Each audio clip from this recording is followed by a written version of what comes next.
va considérer un site archéologique.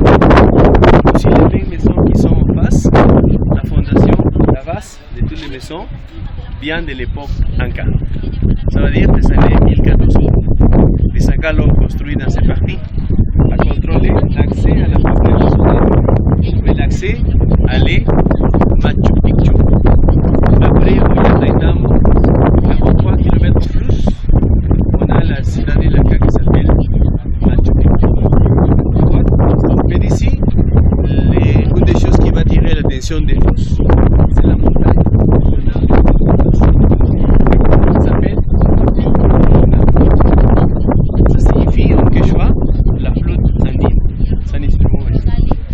Mais si on va regarder bien au milieu de la montagne, on a deux constructions en pierre, deux bâtiments en pierre. Qui sont les constructions au milieu de la montagne en face? Oui, d'accord, de cette étude d'archéologie que ça fait depuis les années de 1990, les deux bâtiments en face sont des greniers agricoles. Ce sont des bâtiments à stocker, à préserver des produits agricoles, comme la pomme de terre, maïs, quinoa. Mais toujours tous vont demander, mais pourquoi les Incas l'ont construit là-haut? Peut-être c'était plus intelligent à construire les mêmes bâtiments au niveau de la ville en bas, partie plat. La réponse, c'est que par les Incas, il y a à profiter de la ventilation naturelle. Ici, dans l'après-midi, aussi dans le matin, on a plein de courants de vent qui passent par ici, les deux vallées, et les deux courants de vent vont arriver à cette partie de la montagne en face.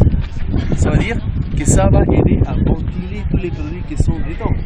Et de cette manière, ils vont rester complètement secs. Oui, et dedans, c'est froid aussi. Froid et sec, c'est la bonne condition à préserver les produits agricoles. D'accord?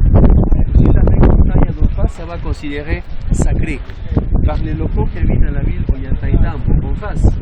Pourquoi? Si on va regarder bien au milieu, entre les deux constructions en pierre en face, il y a un parti de la montagne. Ça ressemble beaucoup à un profil d'une personne. Oui, entre les deux bâtiments exactement. On peut regarder un parti de l'été, un jour, lui a aussi de la barbe, il y a une espèce de couronne à la tête. Vous l'avez trouvé ou il y a quelqu'un qui ne l'a trouvé pas encore?